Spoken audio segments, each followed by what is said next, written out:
18 से 22 ही थी, तो 22,76,000 फॉर्म भरे गए। यहां पर 1 साल का एज रिलैक्सेशन भी मिला था, तो 23 लाख फॉर्म हो गए, क्योंकि 41,000 तो बच्चे यहां लग गए। और बच्चे वही थे, नए बच्चों को एंट्री नहीं मिली, लेकिन 1 साल का रिलैक्सेशन और मिल गया, क्योंकि नए साल में दी थी। हाँ, एक नए बच्चों को भी एंट्री मिली थी इसमें, तो 23 लाख बच्चे यहां फॉर्म भर गए। कुछ ने नहीं भरा होगा, पहले वालों ने, उन्होंने देख लिया कंपटीशन बहुत टफ है, पर नए बच्चों की एंट्री की वजह से फॉर्म बढ़ गया और 1 साल का रिलैक्सेशन जो मिला था। तो मेरे भाई, अब जो 60,000 वैकेंसीज आई हैं, आप देखो उस टाइम क्या होता था हाल, और अब 48 लाख फॉर्म। यानी कैसे कोई एक्सपेक्ट कर सकता है कि एकदम डबल फॉर्म आ जाएंगे? ये मान सकते थे कि 23 से 30 लाख फॉर्म हो जाएंगे, तो डबल फॉर्म क्यों आए? एक तो सबसे बड़ा कारण, जो 18 से 22 एज होती थी वो 18 से 25 हुई थी इस भर्ती में, सबसे बड़ा कारण। 3 साल एक्स्ट्रा मिल जाने से क्या 22 लाख बच्चे बढ़ जाएंगे? नहीं। ये बच्चों की संख्या अगर 3 साल का, अब चूंकि इस बार भी 3 साल का एज रिलैक्सेशन है, 18 से 25 इस बार भी बच्चों ने लिया है, तो सर फिर तो बहुत फॉर्म, 50 लाख से ऊपर फॉर्म जाने चाहिए इस बार, ऐसा लग रहा होगा आपको जिस हिसाब से कंपटीशन बढ़ रहा है। तो नहीं, ऐसा नहीं होता। वैकेंसीज की वजह से बढ़ता है कई बार कंपटीशन, और कई बार ये जो 3 साल का एज रिलैक्सेशन था, इससे भी बहुत सारे बच्चे मोटिवेट हुए। और इसका दूसरा सबसे बड़ा कारण जो रहा कि भाई इतना, क्योंकि देखो एग्जाम में बैठने वालों की संख्या देखो कितनी कम थी, क्योंकि फॉर्म भरने वाले तो फिर सब भर देते हैं, यार न भर्ती आई है, फॉर्म तो डाल ही दूं। यहां देखो कितने ये सीरियस बच्चे हुआ करते थे, या मैं कहूं कि हम यूट्यूबर ने आकर के बच्चों को मोटिवेट कर दिया, ये भी आप कह सकते हो। वरना यहां 23 लाख फॉर्म थे और 19 लाख अगर एग्जाम में बैठने जा रहा है। यहां देखो 48 लाख हमारे कहने से फॉर्म तो भर दिया, 400-500 अपने फूक तो दिए, पर उसकी तैयारी नहीं हो पाई। ठीक है, उसे बस सोशल मीडिया चला रहा है आजकल हर यूथ, कोई भी बच्चा है, उसे तैयारी करनी है नहीं करनी है, यार फॉर्म आया 400-500 जा रहे हैं, भर ही देता हूं, तैयारी होगी तो दियाएंगे, नहीं तो फॉर्म में क्या जा रहा है, इसलिए संख्या बढ़ रही है। वरना ये कोई इतना बड़ा नंबर नहीं आया। तो देखो, तो आप इस फॉर्म्स की संख्या से बहुत ज्यादा रिलेट मत किया करो कि ये अब मैं 40 लाख क्यों मान रहा हूं यहां, और यह मैं ही क्यों मान रहा हूं, ये अखबार वाले भी मान रहे हैं कि अब 40 लाख आवेदन की उम्मीद है। और आप कहो कि सर ये बढ़ तो इसकी वजह से रहे 3 साल एज की छूट में। 3 साल एज की छूट में पिछली बार का एग्जैक्ट आंकड़ा तो नहीं आ पाया, लेकिन जो उम्मीद जताई गई वो 6 से 7 लाख के बीच में फॉर्म बढ़ने की उम्मीद जताई गई। बाकी 40-42 लाख तो फॉर्म फिर भी भरते, 40-42 लाख फॉर्म तो फिर भी आते, 6 से 7 लाख बच्चा जरूर बढ़ा था। और आप ये मान लो कि इस बार भी थोड़ा और ज्यादा बढ़ेगा, क्योंकि 3 साल क्योंकि कुछ नए बच्चे जो ओवरेज हुए होंगे इस दौरान, तो जब जैसे आप ये सोचते हैं कि जैसे 1 साल में ओवरेज, जो ओवरेज होने वालों की संख्या होती है ना, वो करीब ऐसे मान लीजिए कि जैसे 1 साल में ओवरेज हुए बच्चे 3 लाख 1 साल में, ठीक है, एक अप्रोक्स लेते हैं। तो जो नए एंट्री करने वाले बच्चे हैं, भाई मान लीजिए 18 से 22 एज है, तो 23 वाले बच्चे जो 22 से 23 फेज में चले गए वो 3 लाख हैं, और जो 17 से 18 वाले फेज में आ गए वो करीब 5-6 लाख होते हैं। तो उस वजह से फॉर्म्स की संख्या बढ़ती जाती है, और ये वही कारण था कि फॉर्म्स की संख्या इतनी बढ़नी देखने को मिली, कि उतने ओवरेज नहीं होते जितनी नई एंट्री आ जाती है। ठीक है, और जनसंख्या बढ़ने का ये फर्क आपको उठाना ही पड़ेगा लगातार। और 32,679 वैकेंसीज के लिए आप ये मान लीजिए 40 लाख फॉर्म होंगे। और ये मैंने फॉर्म्स के आपको आंकड़े समझाए हैं कि कैसे कैसे हैं। अब थोड़ा डिटेल एनालिसिस है, वीडियो थोड़ा लंबा जाएगा, पर आपको मजा आएगा जानने में आंकड़े। देखो 53 का कंपटीशन था पहले, जब सबसे कम कंपटीशन आज तक यूपी पुलिस में ये रहा है 49,568 में। वैकेंसीज काफी बढ़ी थी, और जो बच्चे सेलेक्ट होने वाले थे इनमें 6 महीने का अंतर रहा वैकेंसीज में। ये जनवरी में आई थी और ये अक्टूबर में आ गई थी, अक्टूबर 2018 इसको बोला जाता है। तो मेरे भाई यहां ना सारे बच्चे जो होशियार थे वो लग गए, और ये 2 महीने में एग्जाम हो गया। सोचिए जनवरी फरवरी में 2019 में एग्जाम हो गया था। तो यहां पर वही बच्चों को मौका मिला जो इसमें रह गए थे, यही तो हुआ। तो फिर कमजोर बच्चों को मौका मिला, तो इसकी कट ऑफ भी काफी डाउन गई थी उसके मुकाबले, क्योंकि जब जल्दी भर्ती आती है ना, फायदा यही होता है। जैसे अब ये भी हम जल्दी भर्ती मानेंगे इसको, क्योंकि जो बच्चे अच्छे थे वो इसमें निकल चुके, वो इसमें लग चुके। अब इन 2 साल में क्या इतने अच्छे हो गए होंगे सब? नहीं। तो यानी वही बच्चे होंगे कि जो यहां से रहे हैं वही इसमें बैठ रहे होंगे, या कुछ जो नई एंट्री आई है वो एकदम बहुत होशियार होते नहीं, उनको भी समय लगता है।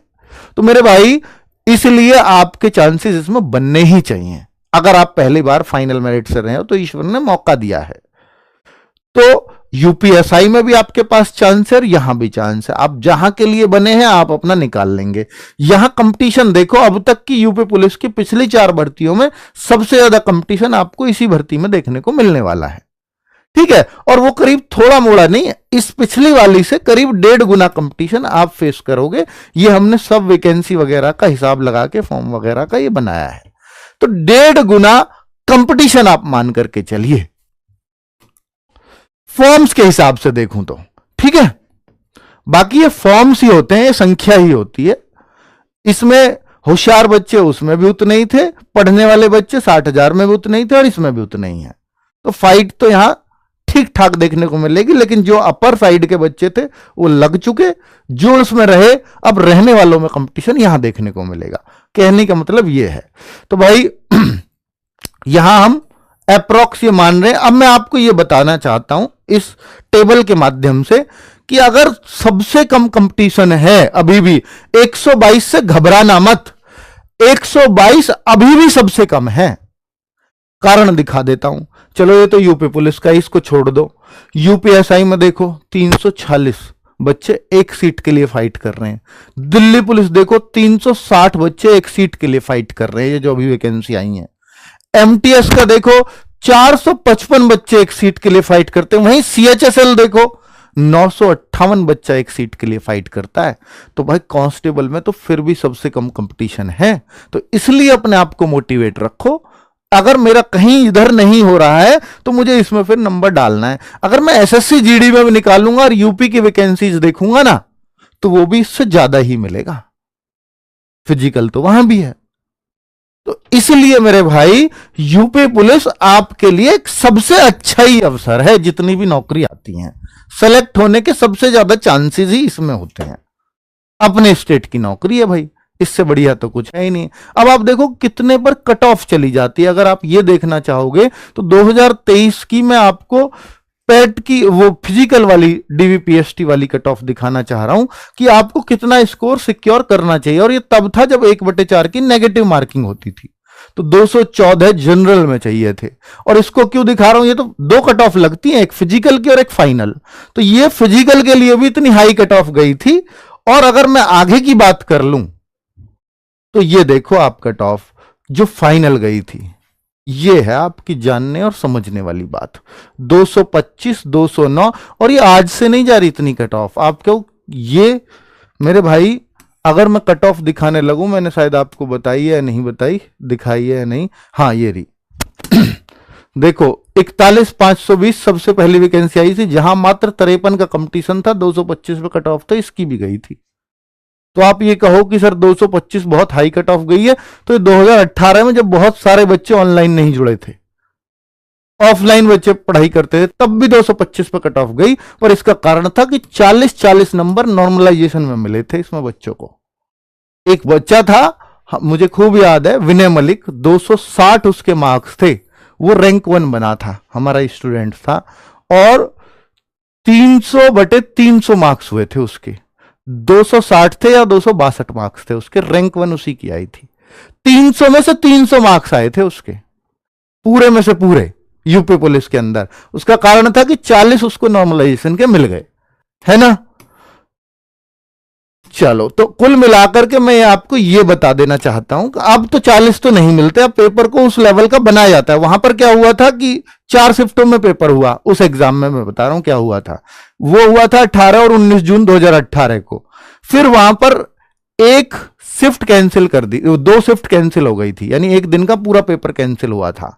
फिर री एग्जाम हुआ 26 और 25 अक्टूबर को। 25 अक्टूबर को 2 शिफ्ट हुई और 26 अक्टूबर को 1 शिफ्ट हुई।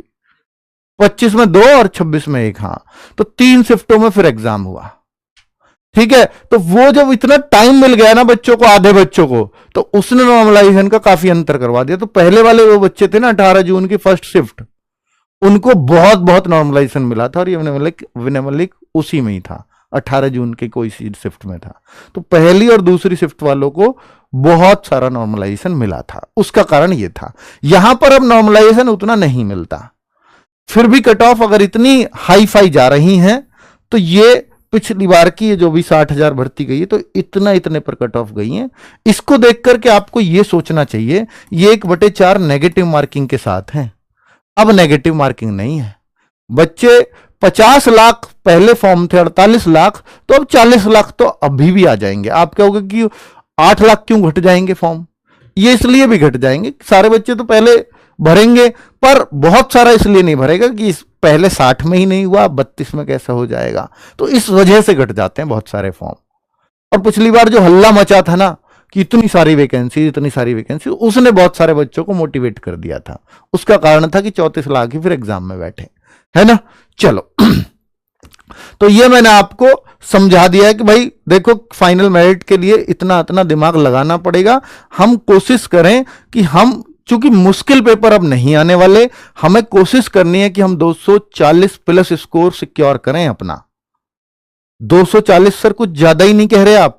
भाई नेगेटिव मार्किंग नहीं है ना, और पेपर अगर पहले जैसे आ गए तो ये बिल्कुल बहुत ज्यादा नहीं है, क्योंकि अब हर बच्चा पूरे के पूरे क्वेश्चंस अटेम्प्ट करेगा, 150 के 150, पूरे के पूरे आप अटेम्प्ट करोगे 150 के 150 प्रश्न, तो फिर ये बहुत ज्यादा नहीं है। 240 का अपना एक टारगेट सा लेकर के चलें, 80% से ज्यादा हमें स्कोर सिक्योर करना ही करना है।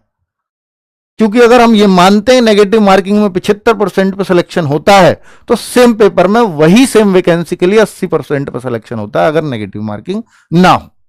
तो 75 और 80 का फर्क आ जाता है। तो 75 अगर मैं देखूं 300 का तो 225 बनता है, और 80% देखूं तो 240 बनता है। यानी अगर इसी पेपर की कट ऑफ में लगाने लग जाता, जिसकी अभी 225 गई है, और ये नेगेटिव मार्किंग नहीं होती, तो यही कट ऑफ 240 पहुंच जाती। तो मैं कहां गलत कह रहा हूं? मैं तो पिछले बराबर आपसे बोल रहा हूं। और जबकि अब तो वैकेंसीज भी आधी हैं लगभग, तो ये तो 240 से भी उस हिसाब से ऊपर चला जाएगा अगर पहला जैसा पेपर आ जाए तो मैं इससे आपको डराना नहीं चाहता, पर 240 आप अपने माइंड में रखें कि इससे नीचे हमारा स्कोर नहीं होना चाहिए। और हम भी पेपर उस हिसाब से बनाएंगे, क्योंकि हमें पता है कि यार पेपर मुश्किल नहीं आते। तो बीच बीच में ऐसा नहीं है कि हम मुश्किल देंगे ही नहीं, क्योंकि ये तो एक्सपेक्टेशन रखनी ही गलत है कि वो आएगा ही नहीं, ये श्योर होना गलत है। एक्सपेक्टेशन हमेशा ऐसी रखनी चाहिए, आ गया तो क्या होगा।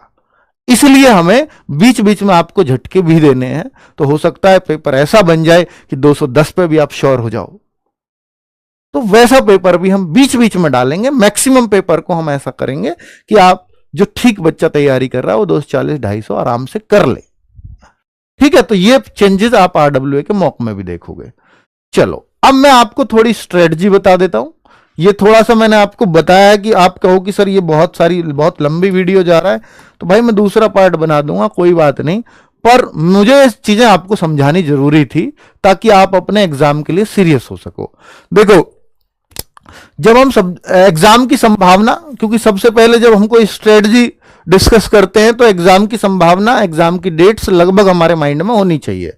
तो एग्जाम की डेट अगर हम बोलेंगे तो मेरे भाई मुझे ऐसा लगता है कि जब मार्च में आपका एसआई का है और 25-26, देखो 14-15 मार्च का एसआई का हो गया, ये मार्च यूपीएसआई,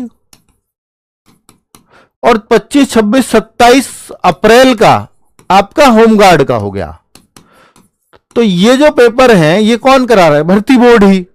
तो भर्ती बोर्ड को ही सारी व्यवस्थाएं देखनी है। तो यूपी कांस्टेबल का इन सबसे बड़ा एग्जाम होना है। आप कहो कि सर इनके बीच में नहीं कराया जा सकता, बीच में फिर होमगार्ड का क्यों नहीं जल्दी करा लिया था? कुछ तो रीजन रहे होंगे बीच में।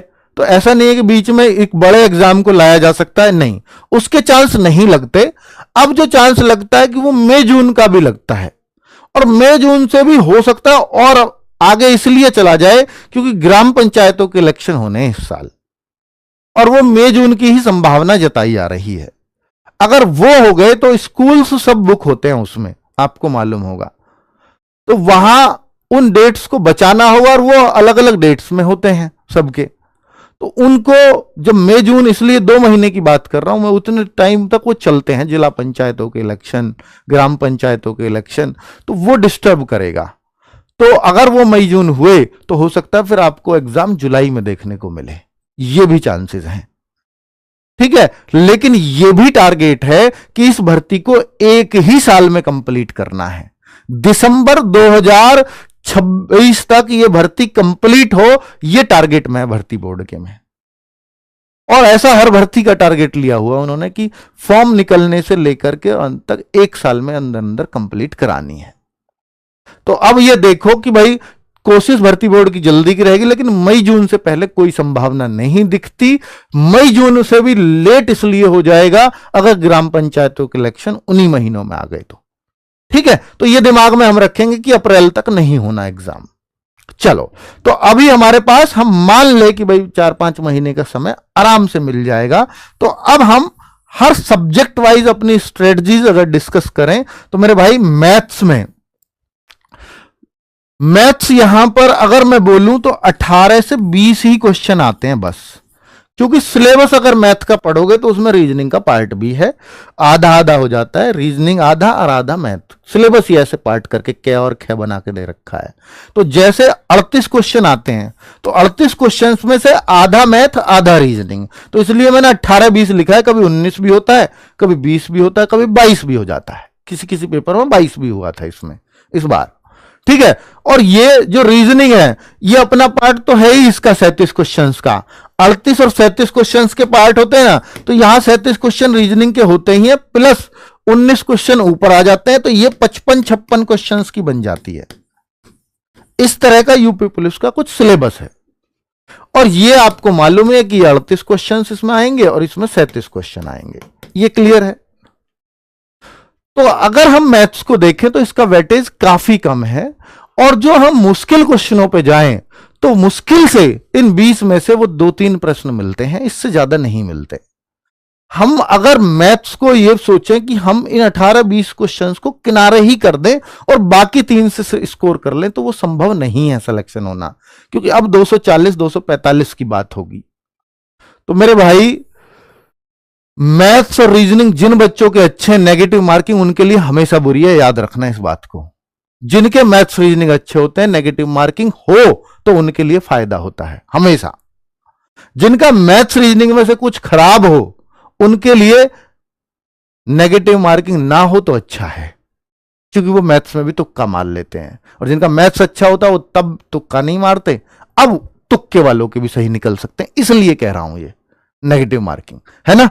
चलो, तो मेरा ऐसा मानना है कि अगर मैथ्स को आप 3 से 4 महीने सिर्फ उन प्रश्नों पे दे दो जो आपको आसान लगते हैं, आप हर चैप्टर्स में से ये छांट लो कि ये मुझे, और हर चैप्टर में आसान प्रश्न होते हैं, ये ध्यान रखना। आप देखोगे कोई भी चैप्टर है उसमें से अगर आपको वो मुश्किल लगता है ना, तो 80% वो आसान प्रश्न उसमें होते हैं और 20% ही मुश्किल होते हैं। कोई भी चैप्टर आप ले लो, तो उन 20% की तरफ कभी नहीं जाना, ये दिमाग में रखना अपने में, अगर आपको सिलेक्शन लेना है तो। और मैथ्स कमजोर है तब कहता हूं ये बात। तो मेरे भाई, आपको मैथ्स में ये मान लेना है कि मुझे गिनती के 15-20 सवाल करने इस चैप्टर में, और उन्हीं को करना है बार बार। और एक एक चैप्टर में 20-20 तरह की टाइप है, आपको लगता है कि ये 4 तो मुझे कभी समझ ही नहीं आएंगी, तो उन 4 को हमेशा के लिए छोड़ दो। आपको हमेशा वही डिस्टर्ब करता है बस, क्योंकि आप उनके पीछे पड़े रहते हो, आपको लगता है कि यही एग्जाम में आ गया, तो इस वजह से आप मैथ्स कभी अच्छा नहीं कर पाते। इस चीज को दिमाग से निकाल दो कि ये एग्जाम में आ गया, तो वो आएगा ही नहीं। आपको ये मानना है अगर मैथ्स अच्छा करना है तो, कि मान लो मैंने प्रॉफिट लॉस चैप्टर लिया, प्रॉफिट लॉस में से 20 टाइप के सवाल हैं और ये मुझे 4 टाइप बिल्कुल समझ नहीं आती, तो मैं ये मानूंगा कि ये 4 टाइप एग्जाम में आएंगी ही नहीं, तो मैं अपना मैथ्स स्ट्रांग कर पाऊंगा। आप ये मानोगे नहीं ये आ गई, तो फिर उस तो का कोई जवाब नहीं, आपका मैथ्स कमजोर रह जाएगा बस। और अगर आपने 20 में से 16 टाइप कर ली मान लो, और 16 आसान होंगी, वो 80% उसमें आती हैं, वो 16 100% आसान मिलेंगी। अगर आप समझने की कोशिश करोगे तो एक बार में समझ जाओगे। 16 अगर कर लिया और आपको मैथ्स कल को स्ट्रांग करने का मन हुआ तो दिमाग में रहेगा 4 ही तो सीखनी है, फिर आप सीख जाओगे, उन 4 को भी सीख जाओगे। अगर समय बचे तो कर लेना, वैसे जरूरत नहीं है, यूपी पुलिस के लिए जरूरत नहीं है, क्योंकि हमें 20 क्वेश्चन में से 16-17 क्वेश्चन सही करने बहुत है, बहुत है। ठीक है, तो इतना करना आप मैथ्स के लिए। रीजनिंग किसी की भी कमजोर नहीं होती, बस प्रैक्टिस मांगती है। 55-56 क्वेश्चंस की रीजनिंग है, इसलिए एक प्रण लो कि भाई रीजनिंग को भी रोज प्रैक्टिस में रखना है, चाहे मिनी मॉक के माध्यम से, चाहे फुल मॉक के माध्यम से, चाहे कोई प्रैक्टिस सेट्स के माध्यम से। कोई भी प्रैक्टिस सेट्स मार्केट में मिले सब अच्छे होते हैं। रीजनिंग जहां मिले तुरंत लग जाओ उससे, उससे मतलब लड़ना है साथ के साथ। जीएस सबसे बड़ा कंसर्न है ये बच्चों का, सबसे बड़ा, सबसे अच्छा किसमें मानता है बच्चा? इन दोनों सब्जेक्ट्स में, कि रीजनिंग हिंदी की टेंशन नहीं है, किसी को मैथ्स की टेंशन है, किसी को जीएस की टेंशन है।